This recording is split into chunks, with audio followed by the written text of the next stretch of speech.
This is the ATL Fan Podcast. On today's show, we talk about the craziness that happened last weekend in football in general. Then we bring on the quarterback whisperer himself, Sean McEvoy, is joining the show today to talk about the Ohio State situation, what's going on in Alabama with Jalen Hurts, and we get his opinion on the top quarterbacks in college football right now. This is the ATL Fan Podcast. We are a part of fansfavoritefan.com.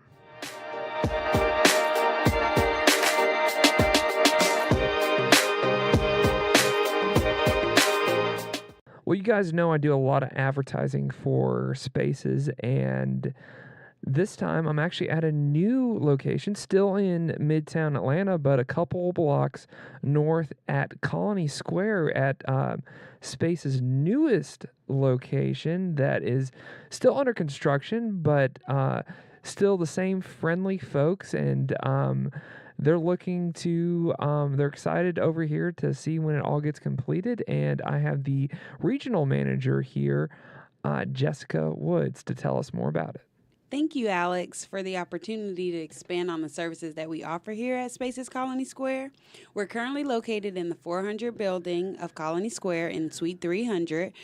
We are under construction, as Alex mentioned before, with the other two floors expecting to be finished about mid-2019. We currently offer a combination of private office space and shared office space that are both available for move-in today. We're offering flexible lease terms and a ton of networking opportunities. Come in and mention Alex for a free 5-day test drive to just see and fill out the space. You can check us out at www.spacesworks.com or give us a call at the center at 404-870-9000. Thank you, Alex. Well, thank you, and I will put the link to Spaces on the show description, so be sure to check out Spaces Colony Square. Hello, friends. I know I'm kind of sounding like Jim Nance there, especially when he does the Masters broadcast. He always intros in with that hello, friends. Well, at times like these, you definitely need friends, especially if you're Urban Meyer up in Ohio State. I'll just say that. It's funny, though, waking up this morning and turning on ESPN.com, the Ohio State situation is kind of taking the back burner when NFL preseason games have started. It seemed like Baker Mayfield did a decent job. He did okay last night. I feel like he's getting a little bit hyped up. It was good to see Andrew Luck doing his thing up in Indianapolis, but the Falcons actually kick off their preseason game in East Rutherford, New Jersey, today against the Jets. So with that, honestly, I feel like I'm not too fired up about the Falcons preseason because preseason's all about depth and all about what you got, and I'm not too fired up about their second and third string guys. I'm interested to see what Calvin Ridley has to bring to the table. I was almost going to say Riley Ridley. Thank God. I caught myself on that one, but yeah, I'd like to see what Calvin Ridley brings to the table, and been hearing good things coming out of camp about him. So he'll definitely put his talents on display, and still same sad situation up in Ohio State. I think we're seeing Urban Meyer's true colors. Now Ohio State's, I feel like, with the committee that they're putting together, they're trying to make a move to save Urban Meyer's job with that, because they have a lot of trustees, a lot of people that are close to the situation in Ohio State. But good for Courtney Smith for being willing to, just talk with that committee and tell her side of the story, because no one's asking about her side of the story. I even saw the interview with Zach Smith, and that was the most awkward interview I've seen in a long time. The dude wouldn't even look at the camera. And coming from a person that has a little bit of experience being a sideline reporter, I had trouble looking at the camera at first. I just thought the camera would look at me. Maybe I'm being a little egotistical there, but that's one of the things that they taught me. They were like, look at the camera, Alex. So, yeah, that's a sad situation, but at the same time, we're learning Urban's true colors. But I feel like on a positive note, the Hall of Fame was this past weekend, and it was good to see guys like Ray Lewis get into the Hall of Fame. I feel like Ray Lewis is pretty deserving, especially the rocky road that he was on in the NFL. And who knew that him and Michael Phelps were besties? That really surprised me. Just because you just don't see Michael Phelps, a guy that, he seems like a very introverted person from what I've seen in interviews and the way he kind of carries himself. So who knew that him and Ray Lewis ran in the same circles? And I didn't know that he had some involvement in the Baltimore area. I just thought he was a Michigan guy and or just spent all his time in the pool. So, yeah, that's really cool. There is hope for America since Ray Lewis and Michael Phelps are besties now. There is hope. But speaking of, because today just kind of feels like, I wouldn't say football season started or anything like that, but it's like there's a lot of football news. And especially with this story breaking with Ohio State, you're going to have this. This is pretty typical for this time of year. But another interesting thing that came out, and check out David Berger's piece on fansfavoritefan.com that he put out about the drama that's going on in college football right now. And one of the other things is Jalen Hurts speaking out. It makes me think that with this situation, because they had a media session because they had their Alabama fan day that they do. Georgia had their fan day this past Saturday as well. So it was kind of an opportunity for players to talk to the media. And Jalen just kind of said, hey, coaches didn't tell me anything that I would be playing or starting. They haven't told me anything. A part of me thinks that it's like that's just the coach's way of going about their business, so that way you can keep your kids in school, you can keep them competing for a job if they're competing for a job. I would probably do the same thing too and let them know like 2 weeks before if there was a quote-unquote quarterback competition going on. But still, I mean, it's not totally Tua's job, even though a lot of people are speculating that. And I get that he's probably hearing that in his ear and from his family and stuff that he needs to transfer because it's going to be him and everything like that. But I mean, the kid's just in a vice, honestly, right now. Got a lot of pressure from a lot of situations. You have his teammates probably telling him to stay on the team, and his coach is kind of not necessarily communicating that, but kind of like looking down at people that aren't about the team. So the man right now is the man. I kind of feel for him a little bit.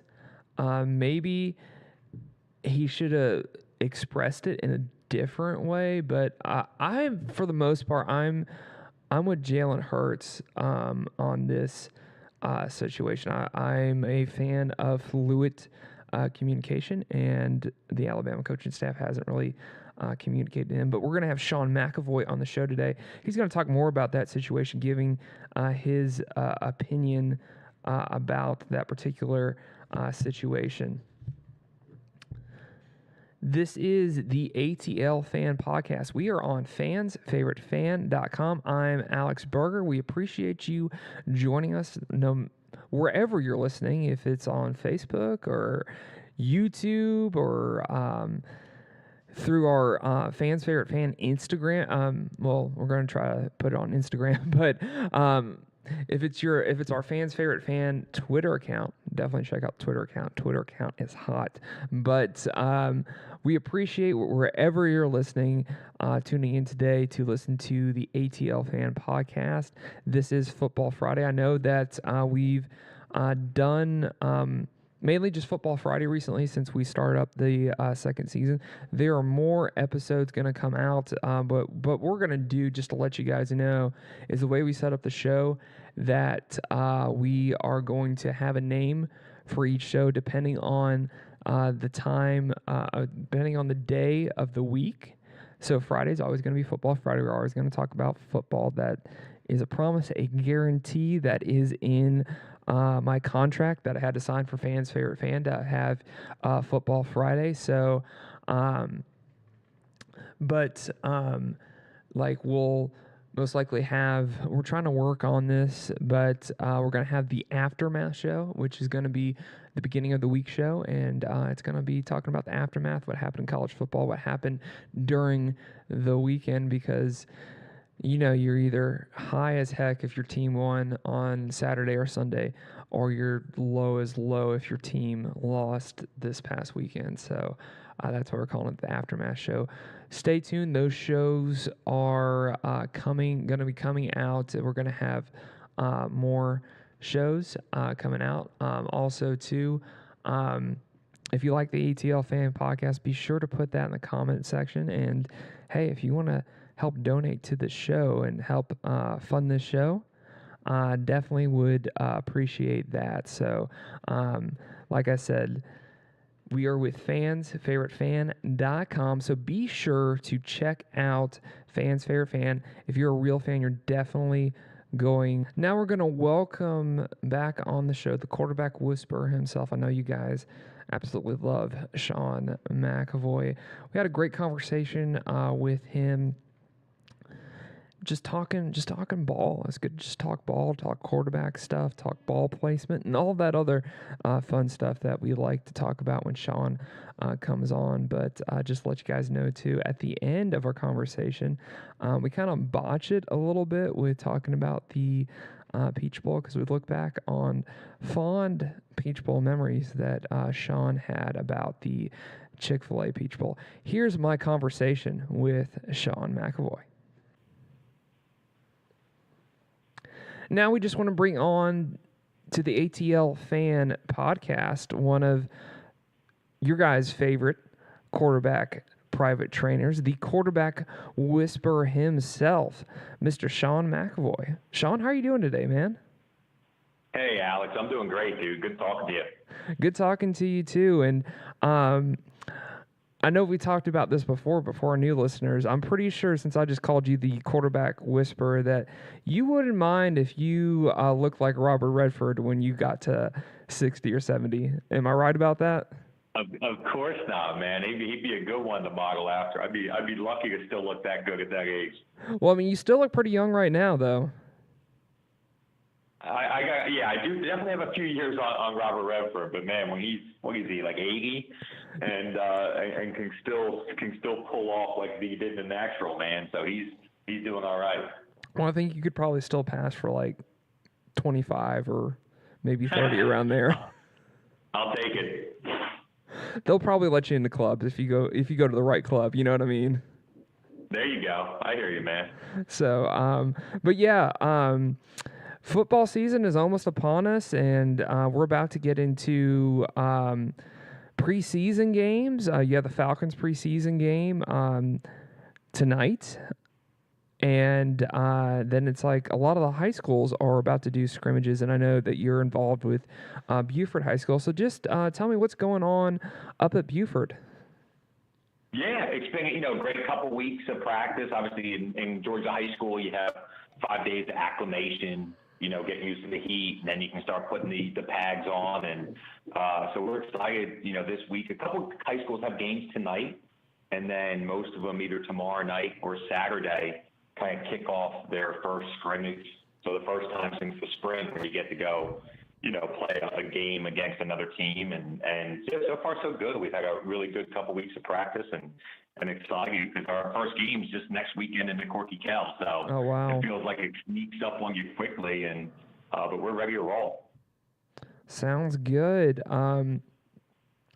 Let's just start getting into it. I want to talk about the Urban Meyer situation because right now that's the black cloud over college football, and I guess let's just get through the bad news first. But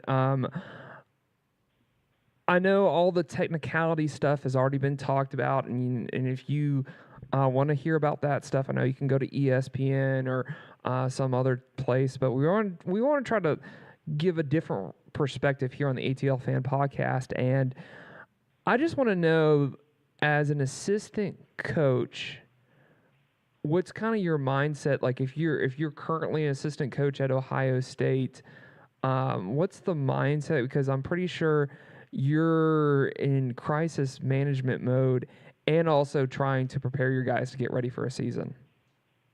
Well, and that's it. And I think the key is just how you present yourself to your team at practice every day. Because while there's obviously a million things going on behind the scenes, I think you have to project that everything's business as usual. And I think that's the biggest test and the biggest challenge for these assistant coaches is they need to, pick up as if everything's fine, continue to get through day by day, making sure they're preparing each position and the offensive and defensive groups to get ready to play a game here in less than a month, right?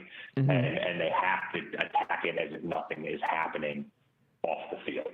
And to minimize the distraction for the player as best you can is really the key and the focus. Now, the good news is you're just so busy, it almost happens by default. If you're Coach Day and you're the now whatever interim head coach or whatever acting head coach, he's got enough on his plate already as the OC, and he probably doesn't have enough time to worry about what's going on with Urban behind the scenes. So the blessing is that at least you are in camp right now. There's so much going on a day-to-day basis preparing the team that you don't have time to worry about it. And I think that's the best thing that can happen for both the coaches and the players. Mm-hmm, mm-hmm, mm-hmm. I just want to ask you, because since you've been a coach for a while, I know that there's a loyalty there with coaches. If you knew about something like that, like how do you play that? Because that has to be a tough situation, that it's like it's one of your guys, and I know that coaches just have a lot of loyalty and a lot of protection, and they live in a tight-knit community. So I'm just wondering if how do you handle that as a coach, if you know? Yeah, it's so super hard, right? Because you have the loyalty to the guys from your coaching staff and your fellow coaches, and you've gone through so much, and in this situation they've been together for years and years, and obviously Urban with the relationship with Coach Smith's father, and so there's all this stuff going on there. And I think when something like this breaks or you hear news of this, your first instinct is to trust whatever your colleague is telling you, mm-hmm. right? So I think it's very natural for Coach Meyer to have sat down with Zach Smith and talked to him and got his opinion and found out as best he could, and then I think you put trust in that coach. And I can easily see why Urban Meyer wants to believe his colleague there. Obviously, more so in the last 2-3 years than even in the past, but it's one of those situations where it has to be handled better. Anytime you're talking about domestic violence, anytime you're talking about, kind of things of that nature, right? There's like 2 or 3 things now that you saw at Penn State, and you saw, with the domestic violence thing over the last couple of years in both the NFL and college. It's just issues that nobody's playing around with anymore. And if those things are even hinted at, there has to be a better way of making sure you're on top of it and you're checking all the boxes and you're alerting the right people and you're really investigating. And it seems like, just from the outside looking in, that there were some steps missed there. But to understand and even empathize a little bit with how hard that must have been for Coach Meyer in that situation, I think I can definitely do that. Mm-hmm. Now, just as a player, because this has to be a real distracting thing. First of all, do you, as a coach, do you tell your players, I know you can't control them, but do you encourage them, hey, don't watch ESPN, or don't believe everything you hear in the papers type of thing? And as a player too, I know because Urban Meyer's been there, he's recruited all these guys, so it has to be kind of disheartening, and there has to be a trust factor that's been broken now. Yeah, I think no doubt. And I think where you're really going to see the ripple effect is in the recruiting. Guys that are maybe committed to go play at Ohio State in 2019 or 2020. And, that's really where they'll probably see the most effect, because these are guys that have the ability now to change their mind if they want to. Right. But guys that are already in that program, on that team, like I said, I think as much as you have that trust level and the confidence in your head coach, I would imagine every player at Ohio State, and specifically the offensive staff, has that same trust and faith in Coach Day. So in their mind, they're probably not really feeling the immediate effect of it right now. I think from what we've understood here, in the last 3 or 4 years, Coach Meyer has started to take a step back anyway, and become more of that, kind of head coach in title role where he's handling the behind the scenes stuff, but he has all of his assistants coaching the positions. Obviously position coaches, Urban Meyer seems to have less and less input into the offense and the defense. And so when you pull him out, it probably doesn't affect much of the day-to-day, even the on-field play calling in a game. So you'd like to think that effect is minimized a little bit, and the players themselves have a little bit of a barrier between all of that. But no doubt, I mean, it's certainly a black eye on your program, and we've seen these type of things happen in. We talked about Penn State and Ole Miss recently, and Louisville. When these things start to happen, and you first and foremost, you feel bad for the players on that team to have this extra distraction. They're going to be asked about it at media days, or every media availability that the players have. It's going to be a popular thing that they have to answer. So. Your original point about, do you try to keep them away from ESPN? I think the reality is you just can't, right? Where the world is now with social media and everything else. And I think there's a good thing, but there's also, a bad piece of that. I think you just got to be realistic that your players are going to be exposed to all of it. They're going to see the good and the bad. They're going to see when they're overhyped, or when guys are trashing them. And you just have to, make sure that their focus is on their teammates around them and controlling what they can control. Great stuff. Last question I'm going to ask about this, and I just want to get your thought real quick on what's going on with Jalen Hurts. But if Ohio State loses one game, I mean, because they start off the season playing Oregon State. You have TCU in their schedule, and then the month of November is kind of a murderous row type of schedule. But it's like if just with the situation where it is right now, and let's say Urban Meyer's not the head coach, and let's talk a little bit of hypothetical. Say he's not the head coach come September 1st. They lose that first game, or they lose to Rutgers, who probably shouldn't beat them. Do you feel like that could be a snowball effect where they could possibly end up being 6-6 at the end of the season? I mean, listen, and like you said, if they drop any game, so even if Urban Meyer's there, right, you drop a game, one of those first couple games, knowing that you have the rest of your Big Ten schedule ahead of you, I think that could happen anyway. But if in this situation, I would agree 100%. I mean, if they trip up against Oregon State and find a way to lose to Rutgers, then you realize, like, there's no doubt about it, that they're being affected by what's happening off the field, right? Because I don't really envision any other way that those losses would occur with the Ohio State team that's supposed to be coming back here this year. So yeah, I mean, and that's it. So once you're faced with adversity, it's how you react to it, right? How you handle it and maybe rise above it. So they're getting their first taste of adversity already with everything happening off the field.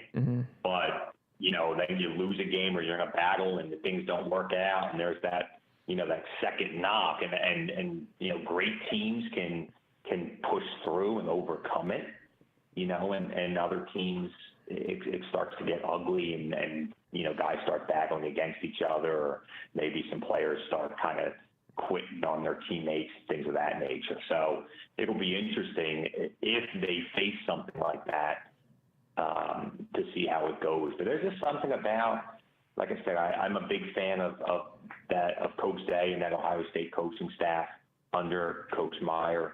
Dwayne Haskins, I told you before, is a quarterback who's super impressed me. He's worked with us a lot this summer with Quincy Avery and myself, and he's super impressive. And I just feel like they have the right guys in key places to kind of push through this and not be affected by it. Okay. Now, Jalen Hurts has got a lot of flack for what he said this past Saturday when the media came to, because I'm assuming Alabama had their fan day. I know Georgia had their fan day, but I know people are saying that he should be benched or when the season starts because of the comments that he says. I just want to get your thoughts, and if you were his quarterback coach, how would you handle what he said on Saturday? Yeah, when I first heard it, it made me pause. It certainly wasn't a great look for the Alabama program. It didn't reflect well on Coach Saban, and I don't think it was the best look for Jalen Hurts, to be quite honest, at first look, because it's not the mentality that quarterbacks are supposed to have, right? Leaders are supposed to have. They're supposed to be about the team and not about themselves. And this was this one kind of isolated, selfish moment that we've seen from Hurts, right? No one got praised more for the way he handled the benching in the championship game and everything afterwards, and how he was a great teammate to Tua. And so he got a lot of praise for that. And so now, deservedly so, when he maybe reacts in a different way, he's got to be able to take some of the heat. Now, the interesting thing is, Coach Saban obviously made Jalen Hurts available for that little press gaggle or whatever you call it, right? Out there on the field, we let the media come around. So, I don't know what discussions they've had behind the scenes. And according to Jalen Hurts, there wasn't much, right? And that was kind of what he was expressing to the media, that he didn't feel like the situation had been handled very well. I think it's hard to argue with it, right? At the end of the day, you're talking about a 17, 18, 19-year-old kid who, had to go through a lot. And now the speculation of people like you and me, right? Because I've said it 3 or 4 times on your podcast about how I think Tua is probably going to be the guy, right? So you got to hear from everybody how he's lost the job and he's now the number 2, and hey, what school should he transfer to, right? And so that's hard for anyone to deal with, and everybody's kind of made up their mind on you. And he's saying, listen, don't I have the chance to come out and play and practice and compete? And I think what you got insight into is that he's not even feeling from the coaching staff that he's getting that opportunity, and that's a problem. So it's so rare because of how well Nick Saban manages his program. You never hear anything kind of bad about Nick Saban, certainly not from current players of his. So it was just such a shocking thing to hear. But like I said, I think if you're Coach Saban, you got to look at it and say, listen, that we put him in that situation. I allowed the media to go talk to him, right after practice. Maybe he's feeling a little frustrated, and I can't fault a 19-year-old kid for telling his truth and being honest with how he feels.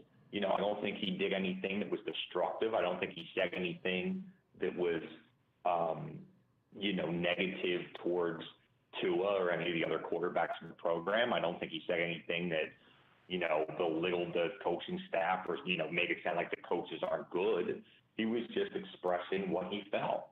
And I think you have to, kind of give him a little, little kudos for for embracing the moment and being honest.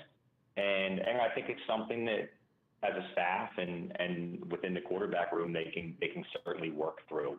I don't see there being a long-term effect of him making that statement positively or negatively. You know, he may not ever play quarterback at Alabama again, but the reason I don't think is going to be because he spoke out last week. Right. And to be fair too, he's had a new offensive coordinator every year that he's been there. Yeah, and all he's done is win. Right. You know, we've talked about this. There's a couple, Kelly Bryant in a similar role. Everybody wants to see Trevor. Oh, he's ready. Trevor's the guy. This.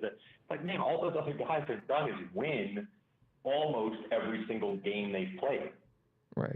And so it's hard to not at least give those guys a benefit of the doubt. And, you know, if you're Jalen Hurts and you're 26-2 and you've won a national championship already on your own, you know, as a true freshman, and then, you know, you walk them up to the brink of a second one, you know, it's hard to, it's hard to not feel like you're being slighted a little bit to be written off so quickly. Right. And there's an article that came out on ESPN of the top 50 college football players, and he didn't even make the list, so. Yeah, well, like I said, you know, didn't even make the list, and then, of course, Tua, you know, at the top, almost the top of it from a quarterback perspective. Right. But yeah, certainly a little bit, probably a little bit of some, some guys being overhyped, and then certainly a little bit slept on, I guess, in that case. But right. Well, I just want to end this conversation talking about that article because I just want to get your thoughts on the quarterbacks that are on this article. The highest quarterback is at number 3, and that's Will Grier. I just wanted, is he in the right place, or is he a little bit overrated or underrated in your opinion? I mean, you know, he certainly doesn't seem to be as talented as some of the other top quarterbacks, right? Like when I see, you know, McSorley at Penn State, you know, guys that have both have a ton of talent, and they also have proved it on the field, right? Even Derek Stigum at Auburn. You know, I think there's guys a lot of people would take as their college quarterback before Will Grier. But that being said, I mean, Grier had a monster season last year, you know, and he's been through it, and he's a veteran guy, obviously, after leaving Florida and everything he went through, kind of came back. And, you know, I think part of it is just projecting his numbers, right? And so with him, you know, playing at West Virginia, maybe not playing the SEC type defensive schedule and things of that nature, having David Sills back at receiver. I mean, I think that ranking is more just projecting the numbers he's going to put out, and maybe less so how great of a quarterback he is, right? Because if it's me, you know, I mentioned a couple like in McSorley and Stigum, who have already kind of proven some of that on the field. And then there's like a lot of guys like Tua to some extent, and Dwayne Haskins, and you know, Khalil Tate at Arizona, and guys that I think have a chance to even have bigger careers, whether or not they've actually proved it over the course of the season yet. And the thing about comparing college quarterbacks is that also too, it depends on what type of system you're running, because that system is perfect for that guy, but it's like if, say, like Trace McSorley and Khalil Tate just traded places. Like, I think Trace McSorley will have his head spinning and running that offense in Arizona. And I think the opposite would be true for Khalil Tate, but they're perfect for the type of systems that they have in place at those schools. Oh, well, there's no doubt. There's absolutely no doubt. I mean, it's also so subjective, right? It's what is your opinion of what makes a great quarterback, right? Like, you know, Tim Tebow is a perfect example. I'm not sure there was a better college football. You could argue in the history of college football, a player than Tim Tebow, but it certainly wasn't a top-tier quarterback, right? If you look at it that way. I mean, that's proven true just with him, you know, trying to go to the NFL. Right. You know, right. So listen, if we're talking about top, a guy like Drew Lock, I don't know how I missed him there as I was rattling through some guys early, but, he's probably one of the top NFL ready type guys. Right. But if it's about making plays and winning games and being a leader, I mean, look at a guy like Mackenzie Milton at UCF, right? I mean, he's not super talented from just watching him throw the ball and everything else, but he finds ways to win games for them. And so it all depends on what you value, I guess, at that position. So, anytime you have these rankings, especially preseason rankings, it's no different in high school, college, NFL. You're projecting guys who haven't done anything yet. Well, let me ask you this on this list. Yeah. They have Jarrett Stidham at number 10, and they have Tua Vailoga at number 11. I kind of feel like that after I know on the biggest stage he came through and everything like that, but I feel like he's a little bit overrated, and ESPN hypes him up a little bit. And I don't know. Like, I know we're going to find out this year how good he really is going to be, but I feel like Jarrett Stidham's in the right place, but I feel like Tua's a little bit high on this list. How do you feel about this? Yeah, I do. I mean, and it's not just, ESPN. Everybody is overhyping Tua, right? Myself included, right? It's just, you see coming out of high school, and you saw his performance at the Elite 11, right? And then he goes to college, and you were hearing stories about how well he was progressing at Alabama well before he was getting on the field. And then he'd play a little bit in garbage time. He'd throw a touchdown here, and he'd have some great elusive escape from the defender and make a big play. So you were seeing flashes, and then, it led up to that great moment, in the second half of the national championship game. So it was just, people want to get excited about a great quarterback. There was a lot of hype coming out of high school. Now people feel like he's validated on the big stage. But like you said, it's such a small sample size, right? But what is that he's got all the makings. So now you're talking, can he stay healthy? Can he run through that gauntlet of SEC opponents? And Alabama doesn't have the schedule maybe they had last year in the past, but can you do it over the length of the season? And especially when you're potentially replacing a Jalen Hurts who has proven he's been able to do that. But when you see just his ability to run the ball, to escape pressure, and then obviously to make big throws, you understand why you get excited about it. And the same thing with Stidham, right? Stidham at his best, there's nobody better. Because you saw last year, there were some up and down moments, at Texas A&M in the first half and second half at LSU. And, he might have been hurt a little bit towards the end, but in the Peach Bowl at UCF. So there was, but you look at the Alabama and Georgia game the first time around, and Jarrett Stidham's the best quarterback in college football. So now the question is Tua the inconsistent? Does he go up and down a little bit, or can he flat out come in, 14 weeks in a row and play at a high level? So it'll be interesting. Right. Well, I want to talk about a couple of guys on the West Coast. You have Jake Browning at Washington. I don't think a lot of people on this side of the country know too much about him, but he's been pretty consistent at Washington. And you also have Khalil Tate, who is the Arizona State quarterback, who people have described as he's kind of that video game type of quarterback that he can do anything out of the spread offense. So I just want to get your opinion on those guys. Yeah, so Khalil Tate, is Arizona, not Arizona State, but he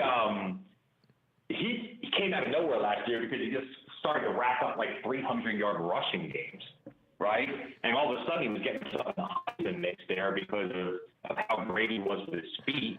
But that being said, he didn't want to, play in that kind of system, and they were kind of running some triple option, and he wanted the opportunity to kind of be able to throw the ball a little bit. And he's going to get that this year. They've changed that offense a little bit in Arizona.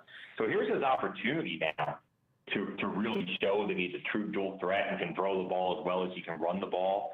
A couple rankings have him as the top quarterback. I know ESPN had him a little further down, but, I saw a couple other rankings last week that had him super high because of his ability to just make plays. And then once again, and the same thing with Browning is, the defense that these guys are playing week in, week out isn't the caliber of defense that, say, Drew Lock has to see every week, or Jarrett Stidham or anybody in the Big Ten up there. So if you go by numbers, it's certainly pretty easy to project a guy like Khalil Tate or a guy like Jake Browning,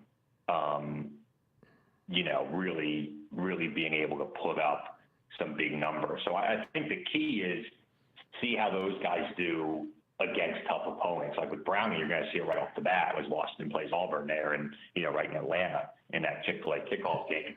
So you'll get a good taste of him early on. And then, like I said, with Khalil Tate, it's about can he back up what he did last year, but certainly a ton of talent. It would be interesting. I think it's everybody is, it's such an interesting quarterback. I don't think there's any automatics this year. Mm-hmm. As you look around, we talked about some of the inconsistencies of some of the top guys like Tua and Dwayne Haskins, who I think have a ton of talent, haven't proven it yet in a large sample size. And then you wonder about guys like Tate. Is he just kind of a one-hit wonder? Did he have a big year because people weren't ready for him to run like that? Or can he actually be that type of player? So probably is, a surprising potentially of a year from the quarterback position coming forward here. Now, two guys that are pretty low on this list. The first guy is Mackenzie Milton. I'm surprised that he's down here in the 20 range. I thought maybe since USF had a really good season and he was pretty consistent, that he would probably land somewhere in like the late teens. And then you have a guy like Jake Fromm, who's down at 30. I can understand why he would be that low, but at the same time, I'm kind of surprised. But it seems like with Fromm this year, that he had a really great freshman season, and it was cool to see him go off like that. But at the same time, he had a huge running game that was backing him, and now defenses are prepared and they know that Fromm's the man. I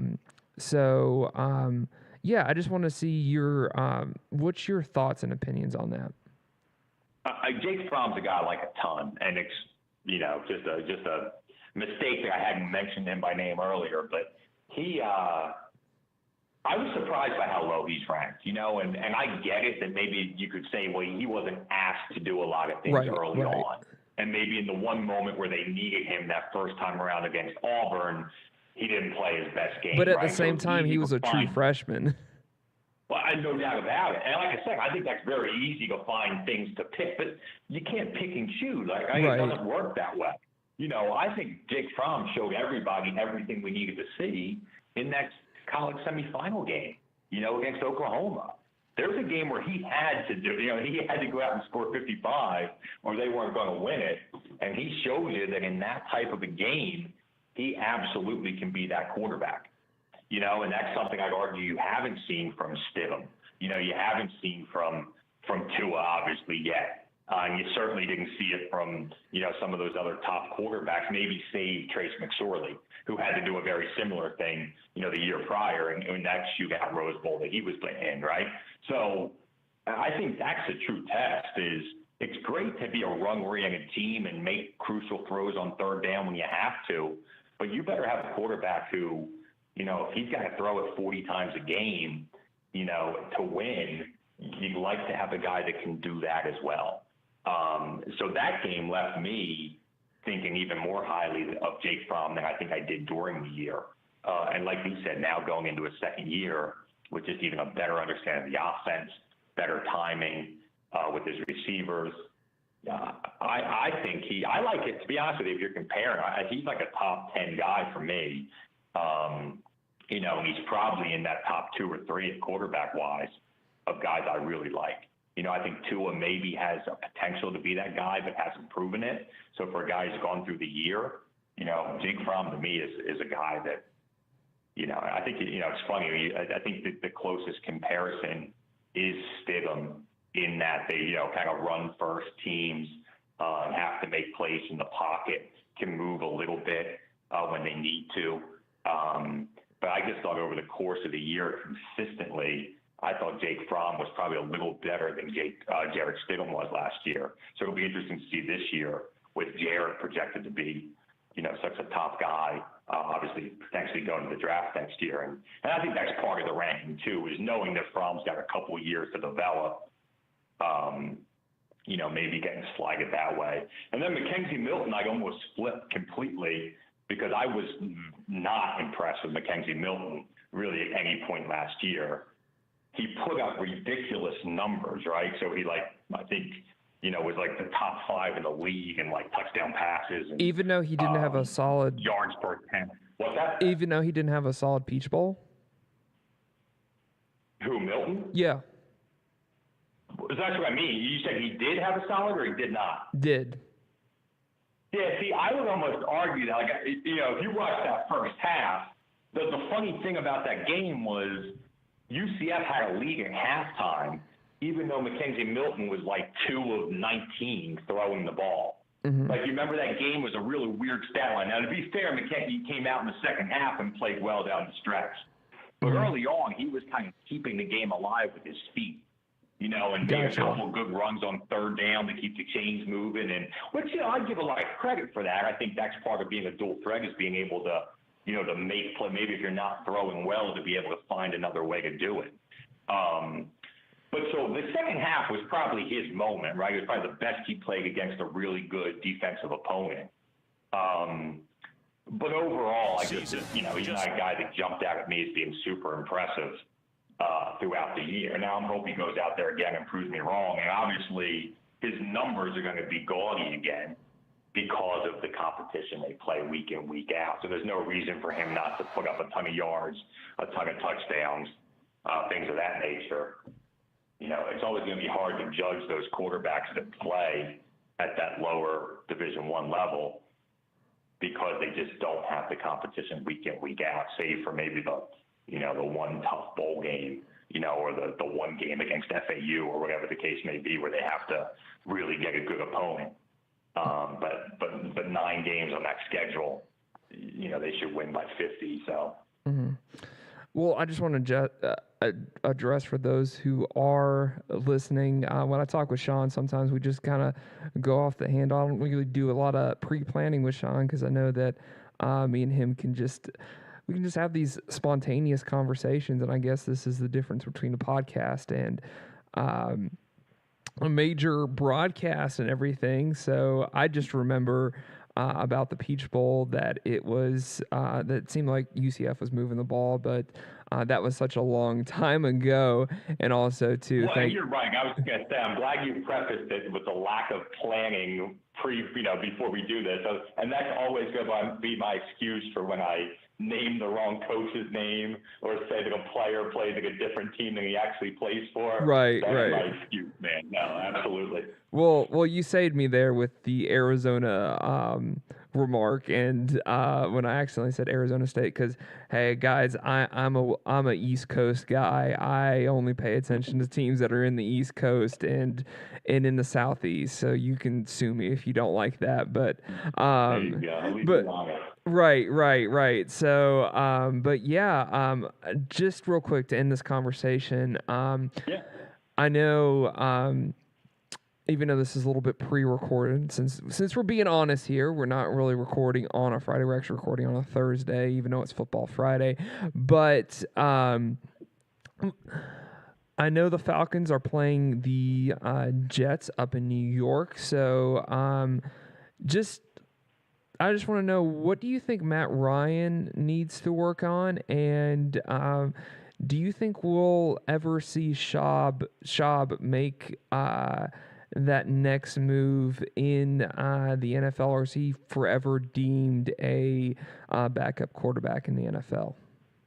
Yeah, let's start with Schaub because so I grew up in that area. He's Schaub playing in Downingtown there in the Westchester area.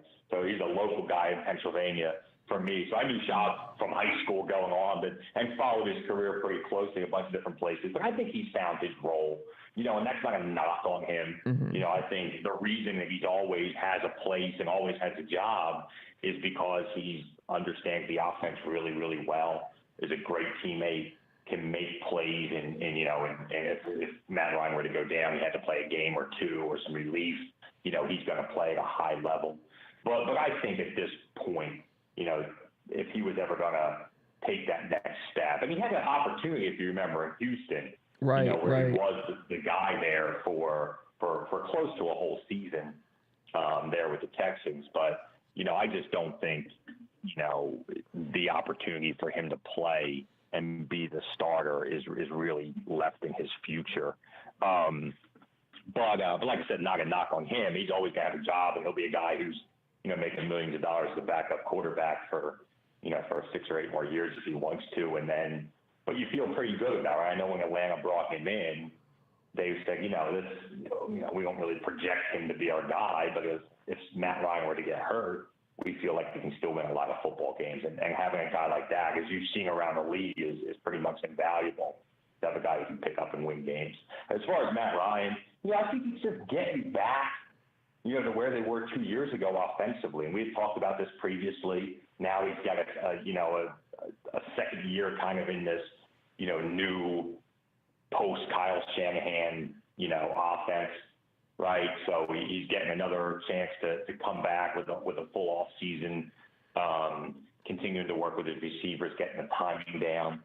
He's blessed with so much talent around him, obviously with Julio Jones, but Mohamed Sanu, who I think is as undervalued as you can get, and then the running back situation they have, and solid tight end play, and so I think he's got all the weapons.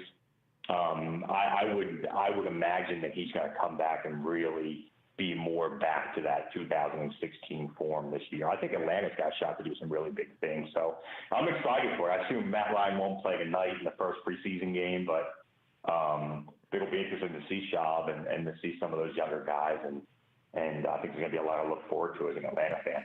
Well, still, we're all excited. So before we let you go, Sean, since you're not really an established journalist, but I think a lot of people would be interested in following you on social media. So where can we find you on social media? Sure. Twitter and Instagram is kind of where I live. So QB Coach McEvoy on both Twitter and Instagram. You can find me there. I'll say this, like, Twitter and Instagram, that's where he lives. I've seen it personally, and it's interesting too, when he's on the road, he'll do a Q&A session. So if you're interested in that, hit Sean up, and if you have a question, he'll definitely answer it for you. So thanks for being on the show today, Sean. No, my pleasure, Alex. Always a good time, dude. All right. Again, we just want to thank Sean McEvoy for joining the show today. I thought it was funny looking back at the Chick-fil-A Peach Bowl, and he wasn't too fired up about that game. I'll just put it that way. But still, it's always good having Sean on the show today talking about quarterbacks and controversy. That pretty much sums up the show today, just quarterbacks and controversy.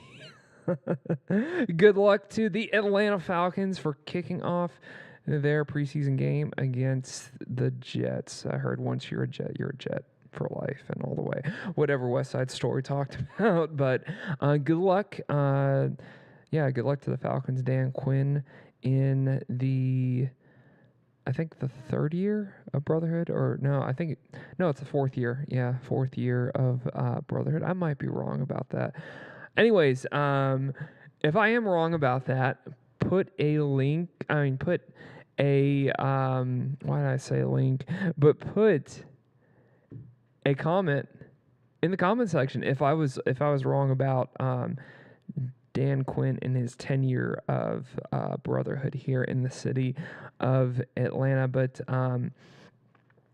we appreciate you guys listening to the show, especially if you're listening to this part of the show. So we are the ATL Fan Podcast, and we are all about the Atlanta sports fan. So we definitely want to hear from you guys. We want to hear what you have to say. If there's anything that you want to hear talked about on the show, be sure to put that in the show description. And I'll even bump up the stakes. If you put a really good comment in the comment section, yes, in the comment section, not the show description, but in the comment section, I get those confused sometimes. In the comment section, if you put a really insightful comment in there, then you will be on the ATL Fan Podcast, and we'll tell all your friends. We'll blow it up for you.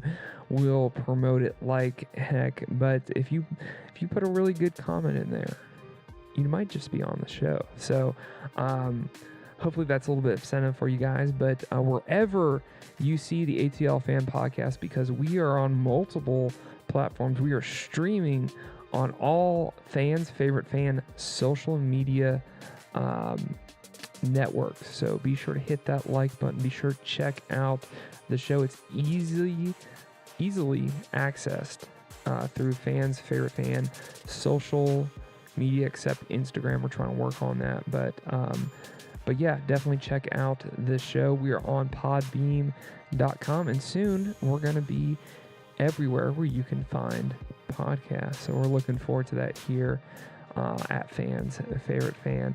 Football season is almost here. We're going to be at Corky Kell Kickoff Classic next weekend, so be sure to say hi to Fans Favorite Fan if you see us around. We'll definitely be at all those games in the metro area. We're not going to be at the Rome game, but we're going to be at the luncheon, the game at the old Turner Field, which is Georgia State Stadium, and Mercedes-Benz Stadium. And oh my gosh, I forgot to mention, if you haven't been to Mercedes-Benz Stadium, check it out, especially if you're a Falcons fan, or you're just a fan of football. You're gonna love Mercedes-Benz Stadium. I was there for Atlanta United game. Oh my gosh, the visibility on the field is just incredible. I mean, it's like being in pro stadium, obviously, but I was stunned at how clear you could see the other side of the field. But yeah. Thanks Mercedes-Benz thanks Mercedes-Benz and the people that accommodated us this past weekend for this Atlanta United game. I know Don was just totally thrilled, and I was too. I was blown away, honestly, by that stadium. But thanks again. I know I'm taking too much time in the outro, so I want to say ATL Fan Podcast episode 75 is out.